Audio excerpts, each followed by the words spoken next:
Well, good morning to all of you at Spring Lake Village. So good to see you. It is now the first Friday in April as we continue our lecture series on the Greek War of Independence.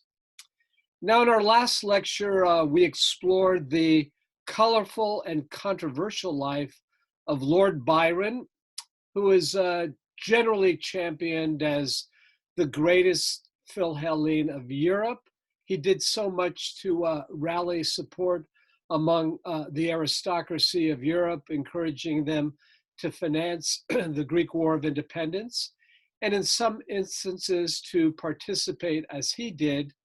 And as we discussed last week, he lost his life fighting during the Battle of Missolonghi, not from a gun wound, but actually from sepsis following an injury.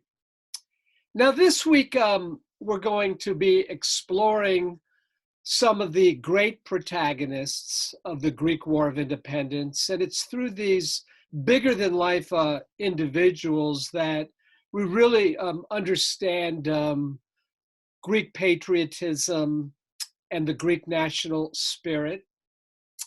Now, the individuals we'll be discussing in this week's lecture, you see here in this frontispiece. Here to the far left is the very imposing figure of Laskarina Bouboulina. In the middle is Greece's greatest national hero of the Greek War of Independence, Theodore Kolokotronis, or Theodoros Kolokotronis.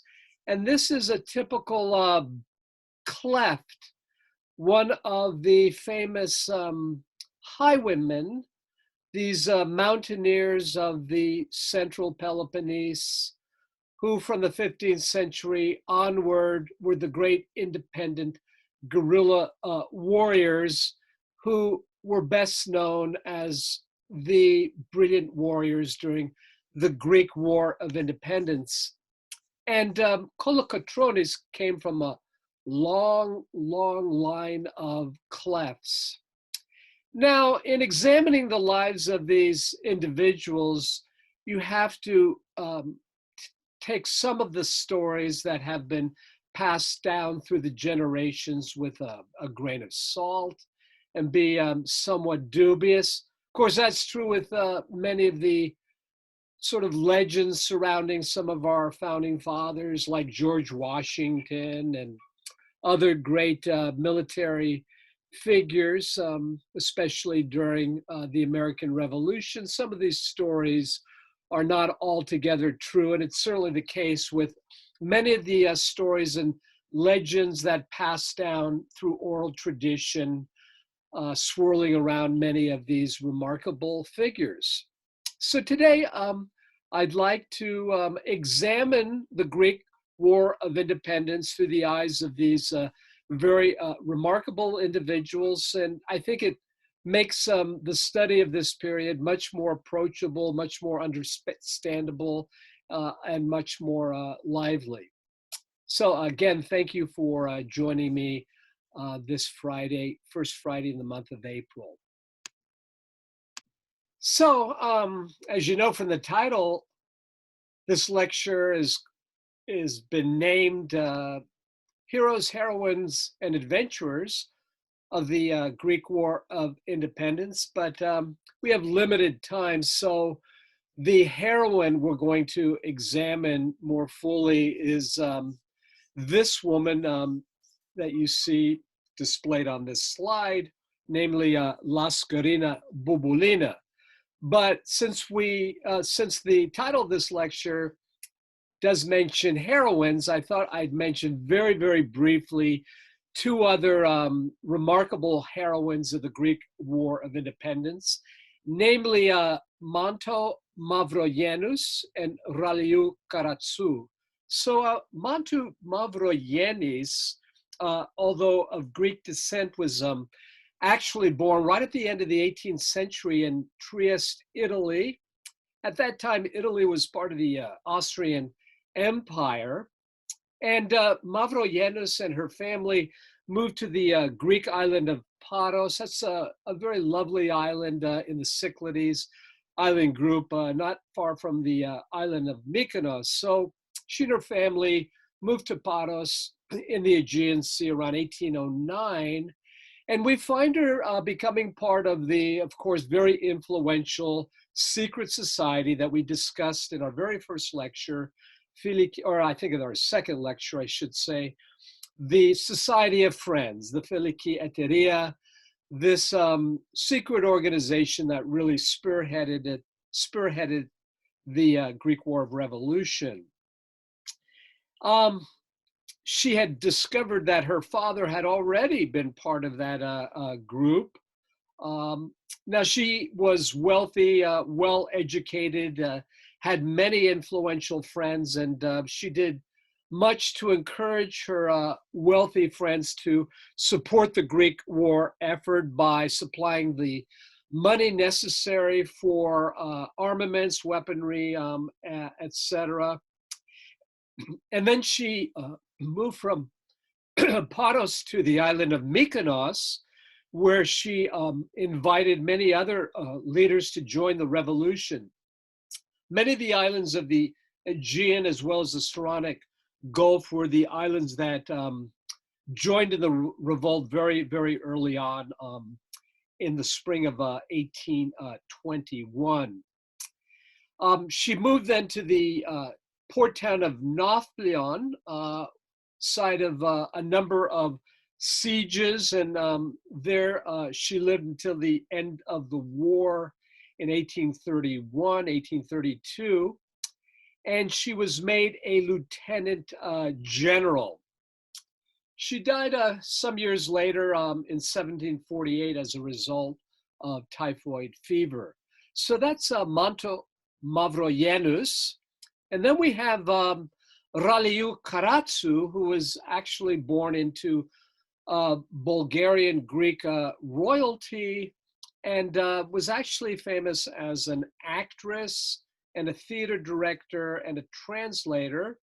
She too became a member of the Filiki Eteria, and as a stage actress and as an artist, she was very influential of inspiring many of her artist friends, her actor friends, to support the war effort.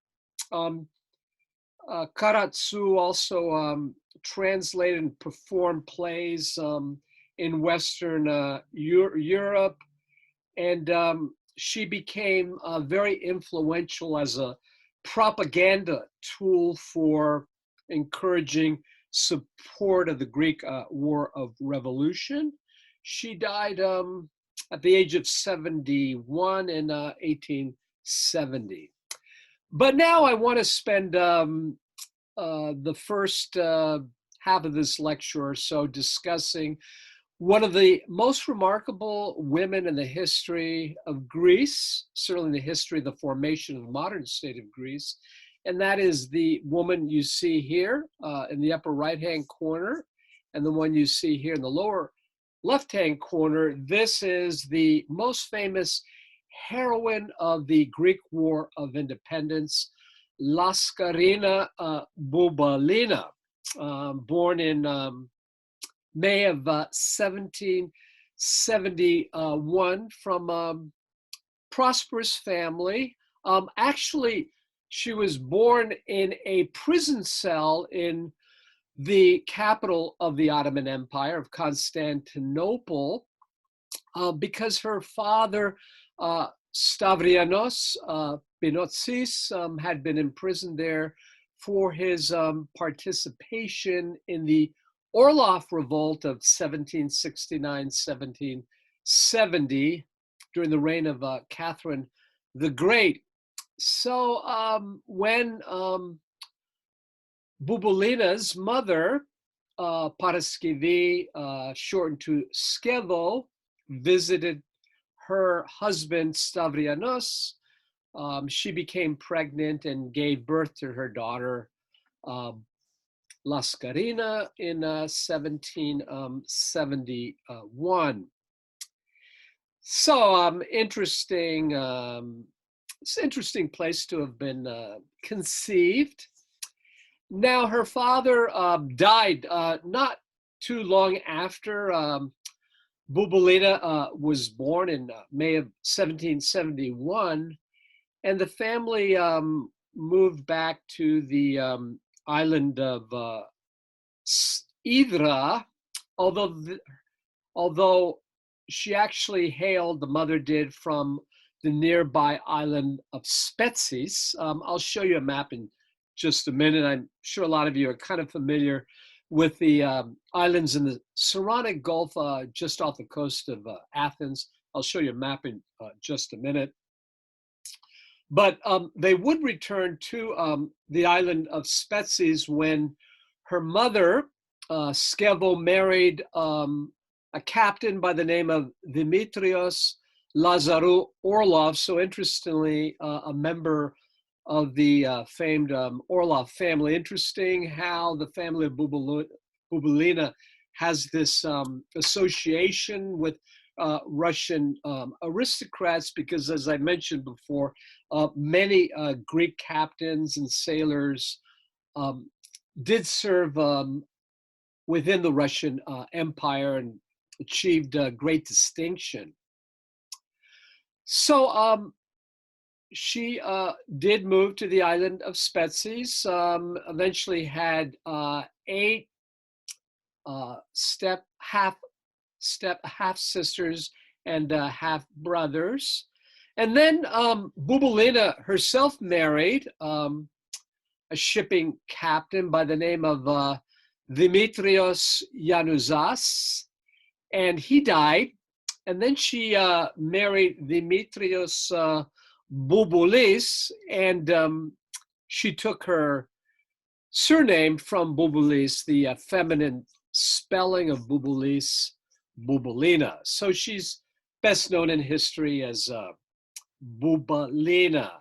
Now, both husbands actually died as a result of fighting pirates in the Gulf, and both perished as a result of that. So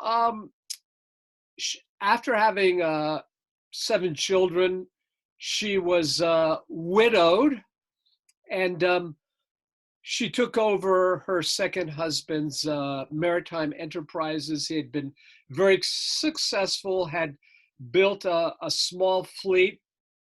You should remember, she, of course, from both Spetses and the island of Hydra, she's one of these great maritime families. As you well know, even today, among the wealthiest Greeks are members of these great shipping families that go way, way back. They were the great merchants during the Ottoman Empire, going all the way back to the 16th century. And by the 18th century, at the time when Bubulina was born, they were the great merchants. In addition to that, many Greek sailors were actually became members of the Turkish fleet. So in fact, they were drafted, paid very handsomely. They actually represented the majority of sailors within the Turkish fleet, interestingly enough. But it was the islands of the Saronic Gulf that produced many of these great shipping families. So Hydra, Spetses, the island of Andros, which is actually one of the northern islands of the Cyclades group, but the Saronic Gulf islands of Idra and Spetses, even today, known for its very famous Greek shipbuilders and ship captains. So here's a nice colorful map of the Saronic Gulf off the peninsula of Attica, where you find the capital of Greece, Athens. So here's Salamis, island of Aegina, famous for its pistachio nuts, Poros. But here's Hydra, Greeks pronounce it Idra, and the island of Spetses, just to give you an idea where these islands are located. So Remember, the Greek War of Independence commenced on the 25th of March, 1821. Of course, just celebrated last week, the bicentennial of the launch of the Greek War of Independence. But it was the islands of the Saronic Gulf and later the islands of the Cyclades that revolted very, very early on.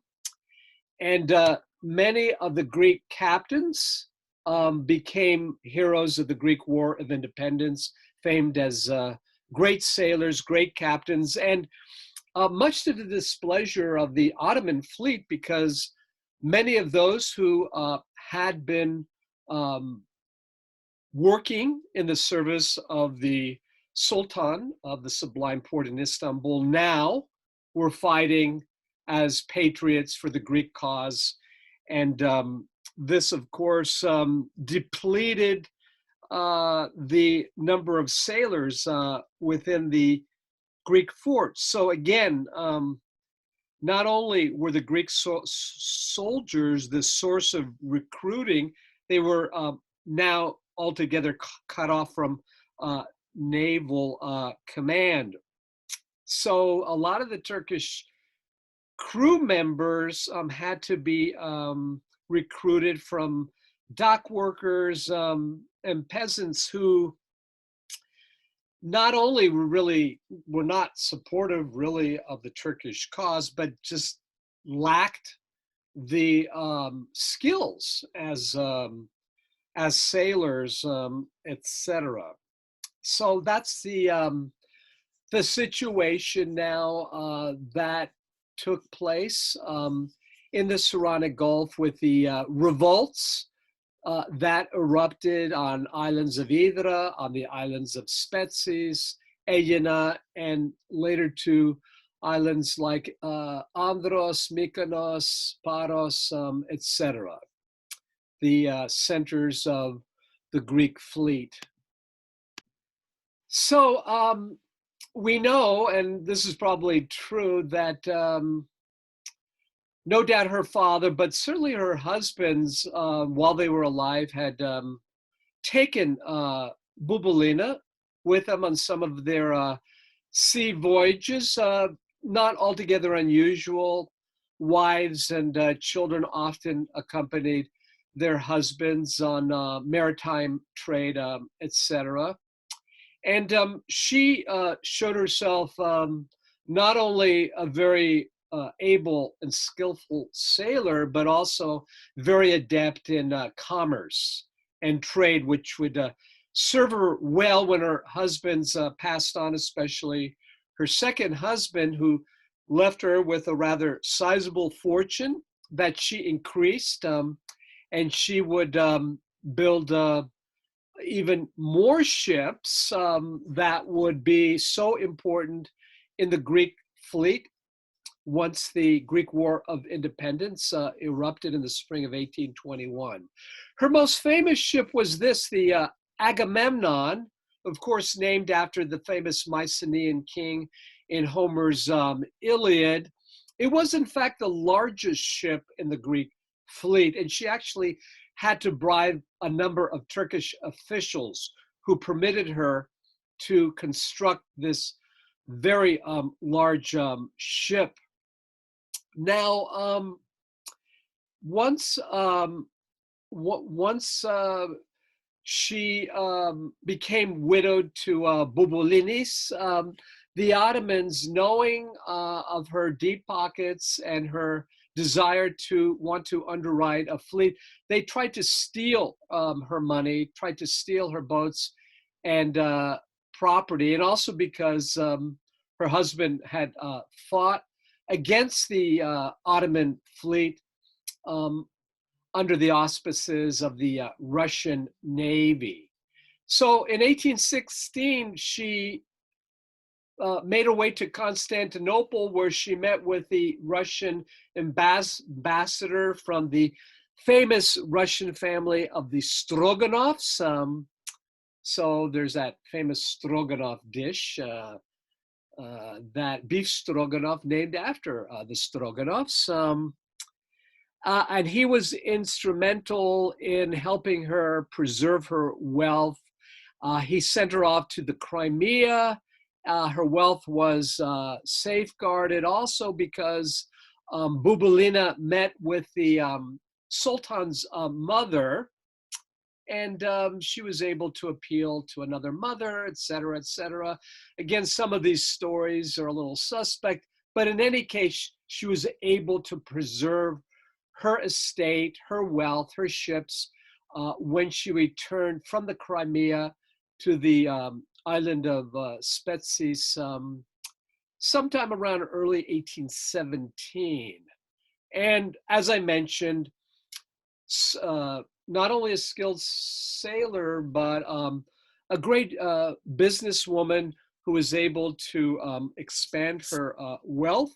And with that, she built ships that would supply the Greek Navy during the Greek War of Independence in particular.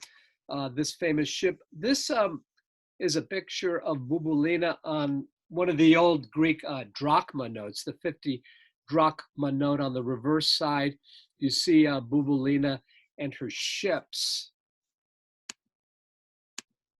This is a 19th century painting showing some of the Greek naval vessels that would have served in the Greek War of Independence.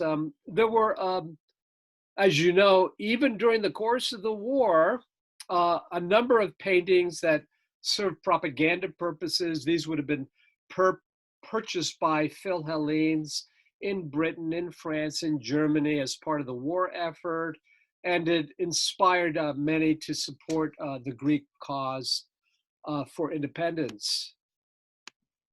This is a photo of the beautiful port town of Spetses, still like Hydra, one of the loveliest island ports in Greece.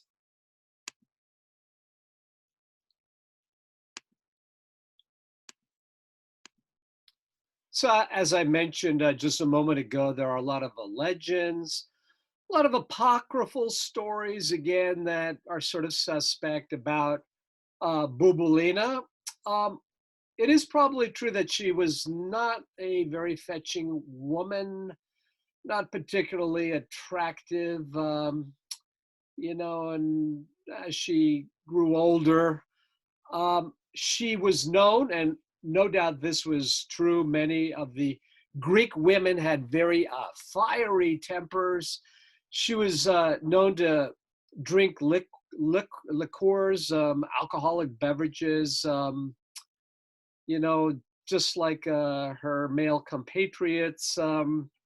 But I certainly think that the stories about her temper are probably quite true. She probably got into a number of verbal spats, maybe bordering on physical confrontations with many of her male counterparts. But we do know that she had great leadership qualities, and assisted by her sons as well as brothers, she commanded her fleet, and she distinguished herself on a number of occasions once the war broke out. So she turned out to be quite a warrior, both at sea and even at land. We know her ships were involved in the naval blockades of the peninsula of Monovasia, as well as the port town of Nafplion. And as a result, many of the Greek towns were relieved from sieges by the Turks. Brave and probably quite reckless, she sailed her ships to wherever they were most needed. And this was, of course, true during the Truce of Tripolis. You'll remember that was the stronghold of the Ottoman garrisons in the Morea, today's Peloponnese, to which Bubulina brought her ships to assist the besieged Greek insurgents.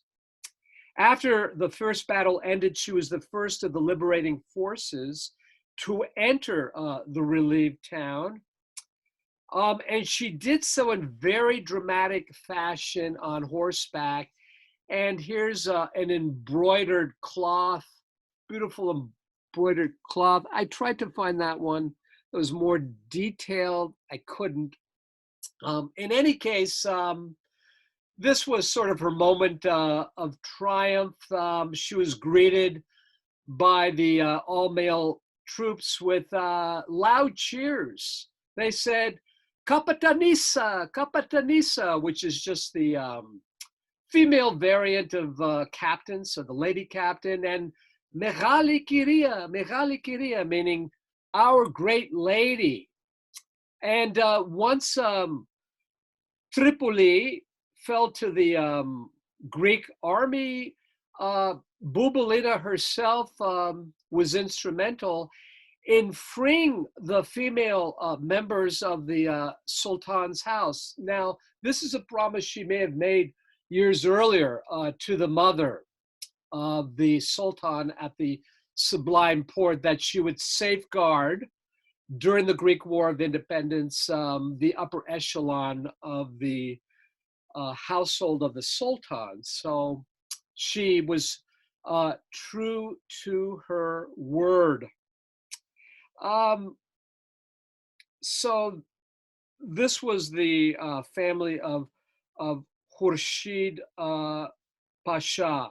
So we also discover not only a great captain, not only a great leader, not only a great merchant, lots of business acumen, but she had great diplomatic skills as well. And she, very charismatic woman. Now, her bad temper, unfortunately, got her into trouble because sadly, we discover that she is killed in a feud only 4 years after the start of the Greek War of Independence. So in 1825, a family feud erupted on Spetses. The daughter of another distinguished shipping family, the Koutsis family, the son, the son of Bouboulina, George Yanouzas. So this was her firstborn son from her first husband, who died. Remember, Bouboulina had been married twice. He eloped with the daughter of the Koutsis family. So the father of the Koutsis family, the patriarch by the name of Christodoulos, as well as members of his extended family, went to Bouboulina's house armed, heavily armed. Remember, not uncommon, a lot of vendettas, feuding families. I mean, the Greeks back then, and sadly even true today, a lot of feuds, but especially back then. And unfortunately, these feuds, these vendettas often ended up with people dying. And this is what happened here, because Christodoulos and his brothers and other male members went to Bouboulina's house in order to look for the daughter. Now, of course, Bouboulina was enraged by this act of breaking into her house. And Bouboulina is screaming at them from her balcony. But then probably inside the house, the Koutsis family broke in, and during a violent altercation, a bullet struck her in the forehead, and she died instantly. So the greatest heroine of the revolution doesn't in fact die in battle or in a naval battle, but as a result of a family feud. Now, after her death, Tsar Alexander I of Russia would name her admiral of the Russian Navy. Today, if you visit the island of Spetses, The home of her second husband has been transformed into this fabulous museum.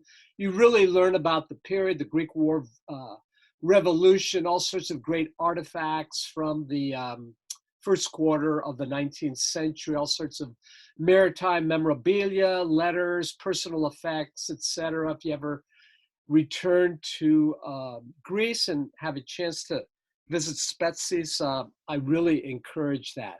So that is our famous heroine of the Greek War of Revolution, Bouboulina. So let's talk now about the clefts. Here is a painting, propaganda painting of Bouboulina. She represented prettier than she actually was, but you see her holding a musket and fighting in battle, dressed, in this splendid attire, etc. Very propagandistic, but these are typical, the kind of imagery that you get in support of the great heroes and heroines of the Greek War of Independence. So I mentioned a couple of weeks ago about the clefts. Remember that term cleft, you're familiar more with kleptos, as in kleptomania, literally to steal.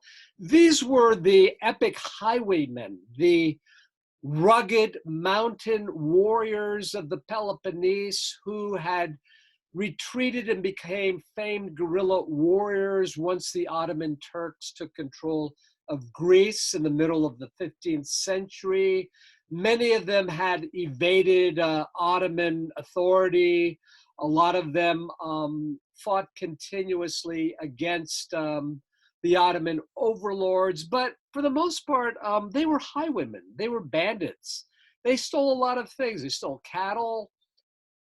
They stole property from fellow Greeks. Oftentimes, they demanded hush money in return for protection of local Greek farmers, etc.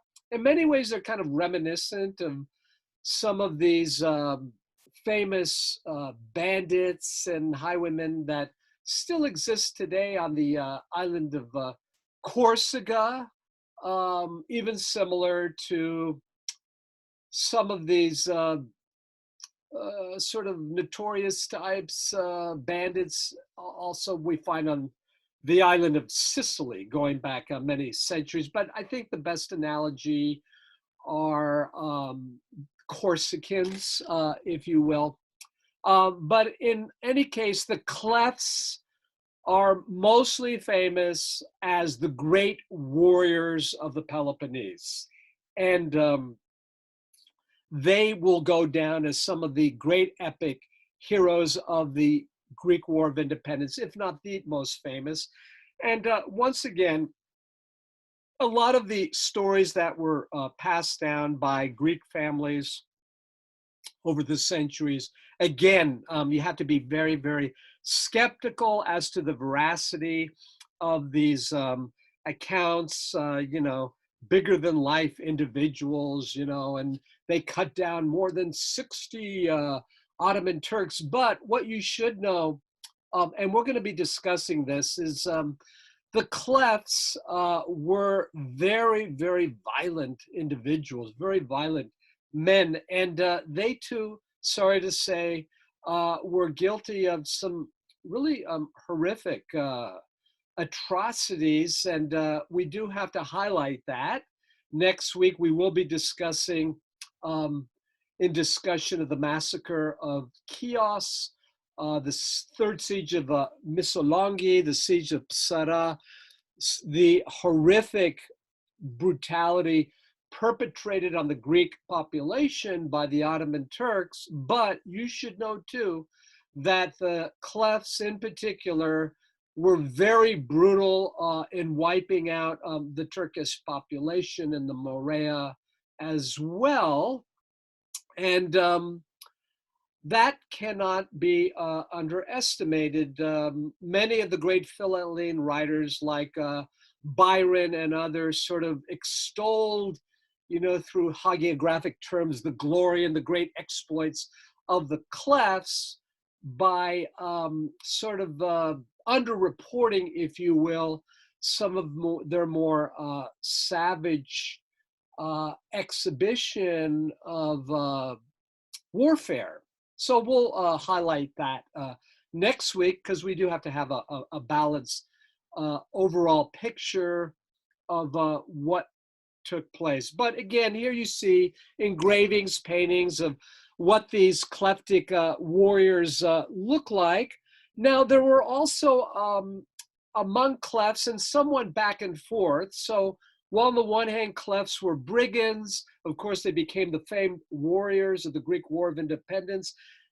During the Ottoman Empire, and while the Ottomans were in control of the Morea, they would often hire the clefts as armatoloi, singular armatalos, and these were bands of irregular Greek Orthodox soldiers who had been commissioned by local Ottoman officials in order to enforce the rule of law of the Ottoman court in those areas of Greece that had a high level of criminality, where the clefts were on the loose and where clefts were attacking Ottoman officials, resistance to paying their taxes, etc. So you find Greeks in turn going up against the clefts in the form of armatoloi. It was the great Greek patriot Yanis Makrianis. There's a famous statue of him at the entrance of the Plaka, the south slope of the Acropolis. He referred to these clefts as the yeasts of liberty. Okay, so they're really sort of the ingredient that were responsible for the great military successes of the Greeks, especially on the Greek mainland. And as I mentioned before, many of the clefts performed, they sang, they played many of the famous Greek instruments like the bouzoukia music, sung ballads and songs of their exploits, ballads of their famous battles, etc. So those are the clefts, and we'll refer to them again, but the most famous cleft of all is the man, the great hero, the great national hero of the Greek War of Independence, Theodore Kolokotronis, who was at once an armatalos, but his family came from a long, long line of clefts stretching back over 11 generations. So let's wrap it up with our discussion of Theodoros Kolokotronis. So here we go. Here's Kolokotronis, upper right-hand corner, and then in the lower left-hand corner with his signature helmet, the crimson-colored red helmet. More than any other Greek hero, he really embodied that famous rallying cry, the famous rallying cry of Bishop Germanos at Aya Lavra in the Peloponnese that launched the Greek War of Independence. Remember, freedom or death, eleftheria I thanatos, excuse me, in Greek. So Kolokotronis would achieve epic fame, you know, already when he turned 50. These days, 50, I guess, is considered the new 30, but 2 centuries ago, once you hit 50, you were regarded as quite elderly. So he was given the honorific title of the Old Man of the Morea. In any case, he was born in 1770, a year before Bouboulina. And as I mentioned, he came from a long line of these highwaymen, the clefts, going back 11 generations, and many, many of them had fought in battle, rising up against Turkish oppression, and at least 80 died fighting the Turks. His father, Constantine Konstantinos, had participated in the Orloff Revolt, and both he and two of his uncles would die about 10 years after the Orloff Revolt and another uprising against the Turks.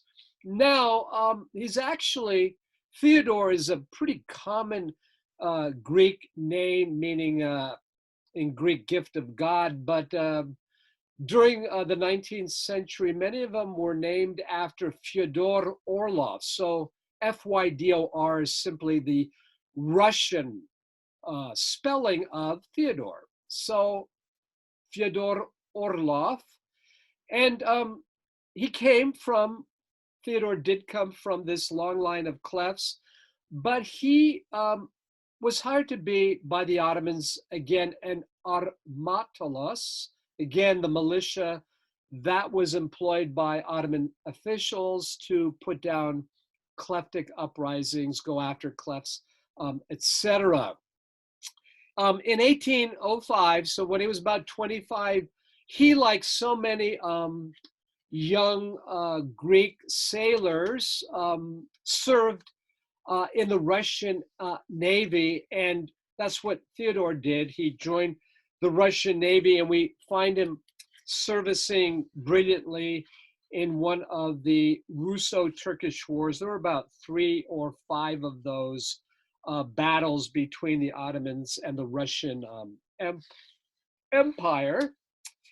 And then we discover him fleeing to the Ionian island of Zakynthos. That's one of the Ionian islands off the west coast of Greece. I'll show you a map in just a second. So he fled there, and while on the island of Zakynthos, and at that time the Ionian Islands were under British rule, part of a British protectorate system. We know that he brought in cattle and sold it to the British army officers, the military.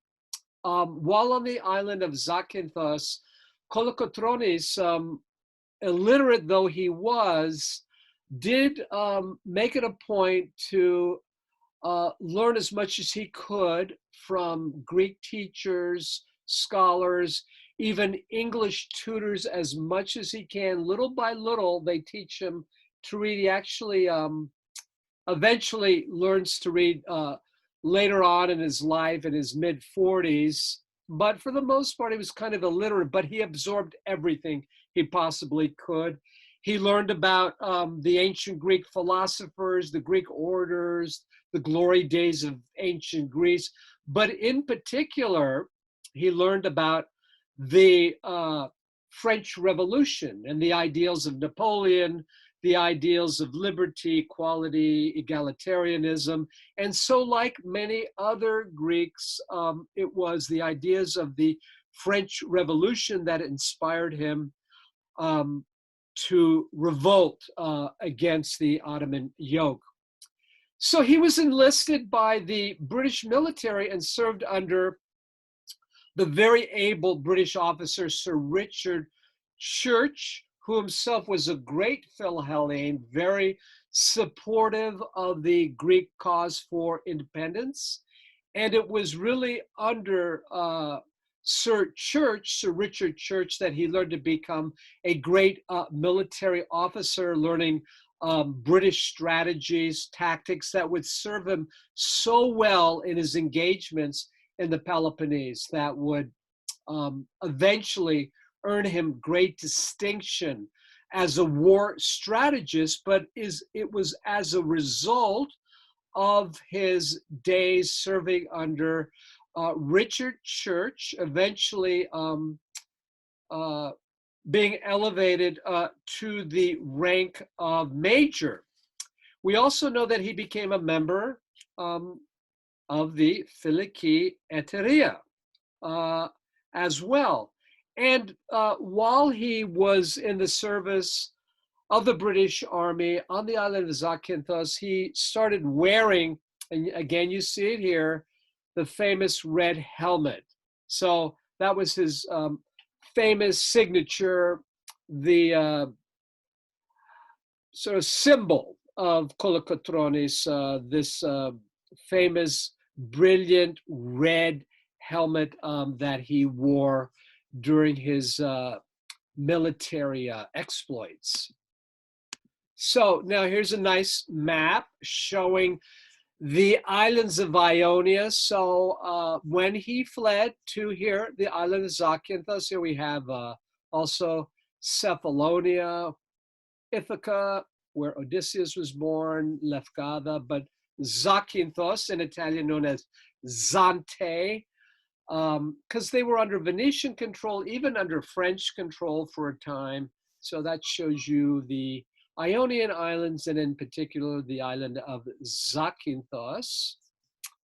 And here is a photograph of the very well preserved helmet of Kolokotronis that I showed you in that painting just a minute ago. Look at how beautifully preserved it is. It was restored, I think, about sometime back in the 90s, if I'm not mistaken, but it is now housed in the Greek Historical Museum, the National History Museum of Athens. Not one of the, today Athens has a lot of great museums, not just the National Archaeological Museum and the new Acropolis, but this one is a wonderful museum if you want to learn about the years of in the 19th century, the formation of the modern state of Greece, etc. You find a lot of these great artifacts, souvenirs from this period. And this is one of the most famous. As I mentioned, very much influenced by the ideas of the French Revolution. And now, so back and forth, we find between the British and the French, it becomes a protectorate. This is the period in which he's inspired by the ideas of the French Revolution, mentioned how he belonged to the Philiki Eteria beginning in 1818. And then at the outbreak of the war in the spring of 1821, so just before, he gets orders from one of the Ypsilanti brothers, none other than Alexander. There's also Demetrios Ypsilantis. Because of his training as a British officer, in particular under Sir Richard Church, he's the ideal man in order to create a crack army in the Peloponnese, and also to help unite the Mani, the very fractious, fiery Maniotis of the mountains, and to train those kleptic bands to become a great modern fighting force, to be able to have the wherewithal, the necessary training to go up against the Ottoman army. Now, that didn't go over too well because, as I mentioned, the Greeks always were fighting with one another. Every single one of the Greek soldiers wanted to be the boss, the military leader. There were old family feuds, et cetera, et cetera, et cetera. They saw in Kolokotronis, oh, why are we being led by this old man? He's 51 years old.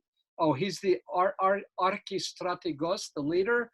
In any case, so Kolokotronis had a really hard time trying to mobilize these temperamental clefts of the mountains, but he eventually did because he had a violent temper, and he went on with his army to achieve stunning victories. Some of the most famous victories were achieved by Theodore Kolokotronis, in particular the famous engagement of Tripolis. Now, again, this was the stronghold of the Ottoman garrison in the Morea. And we find then Kolokotronis in April of 1821, and in the Battle of the Trench in August of 1821, his attempts to cut off the supply line to the Ottoman forces.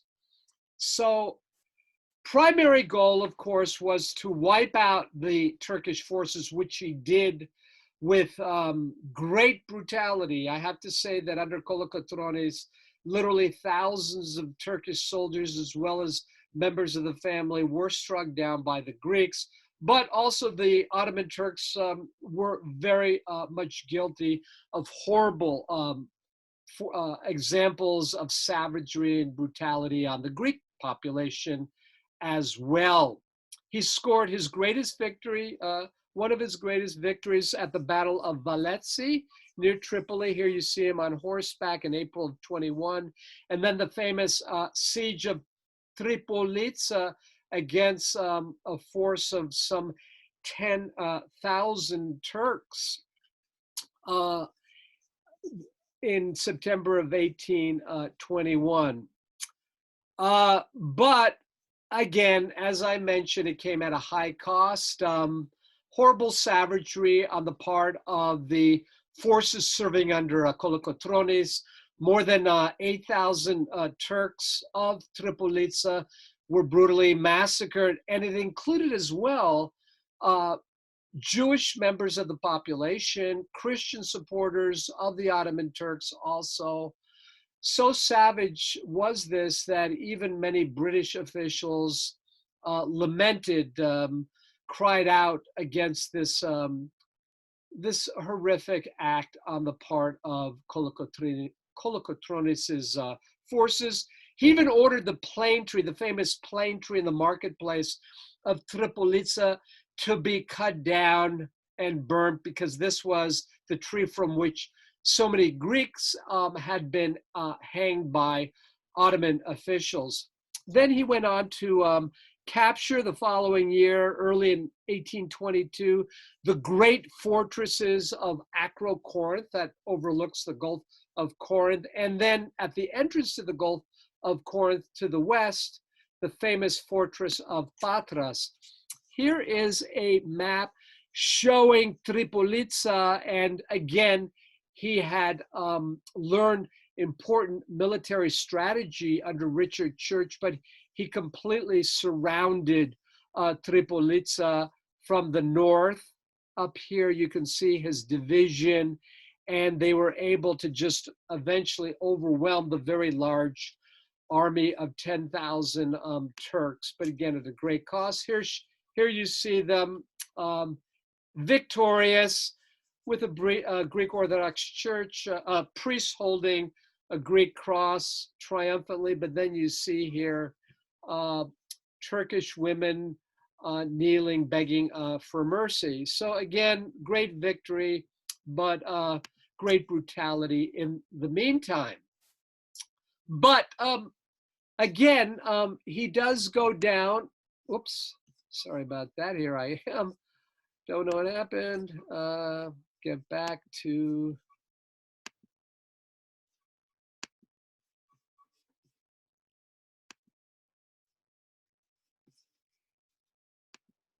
Oh,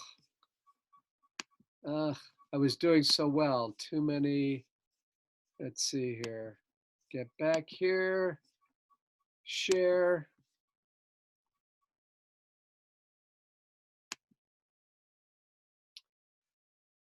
Okay, sorry about that. Next, he wanted to stop the army of Dramali Pasha. Now, this was the most formidable army of the Ottomans in the Morea. So what was important, this was the summer, very hot summer now, and a lot of the cisterns were dried up. What he wanted to do was really to cut off the water supply of the forces of Dramali Pasha, who had taken possession of the great castle or fortress of Larissa that overlooks the Argos plain, stretching all the way over to Nafplion, the port of Nafplion. Eventually, Kolokotronis is able to occupy and take possession of the water cisterns of the area, and also in the meantime, the Greek Navy is blockading Nafplion. So the forces of Dramali Pasha are making their way to Nafplion in order to escape, in order to get necessary supplies and water, but they're blocked off at the pass of Dervanakia.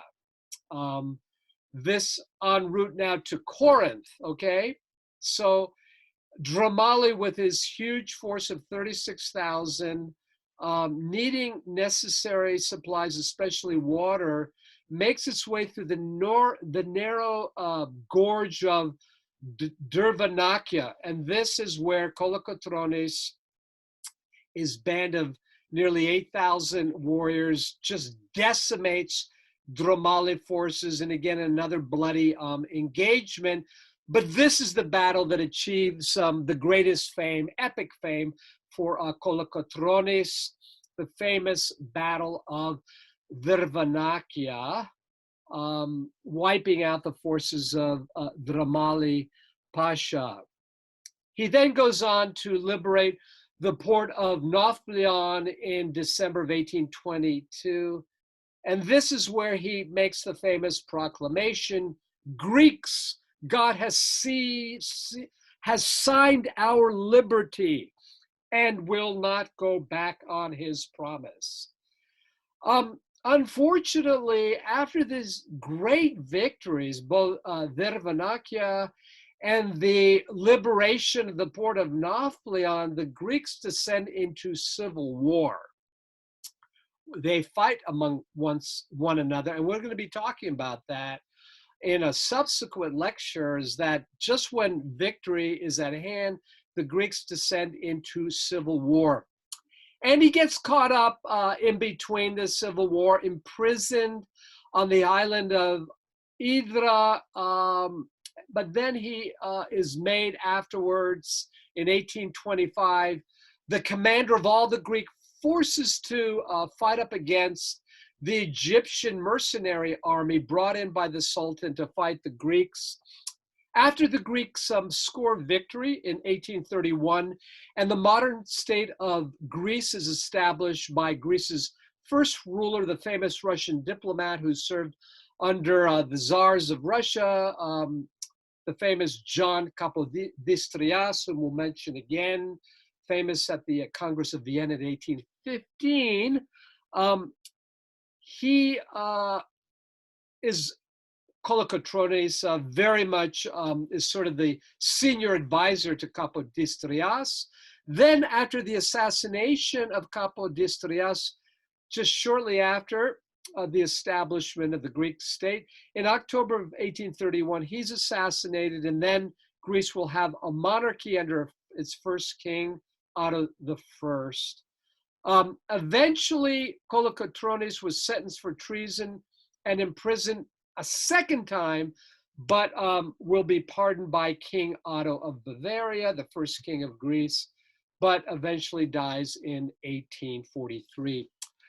I see I've gone on quite a bit. There's so much to discuss, amazing stories connected with these legendary heroes of the Greek War of Independence, but I hope you enjoyed our lecture on Byron, and in particular today's lecture on Bubolina and the great national hero, Theodore Kolokotronis. It's through them that we really understand the Greek cause and the Greek cause of liberty, etc. So next week, look forward to seeing you when we discuss some of the bloody engagements that took place during the Greek War of Independence.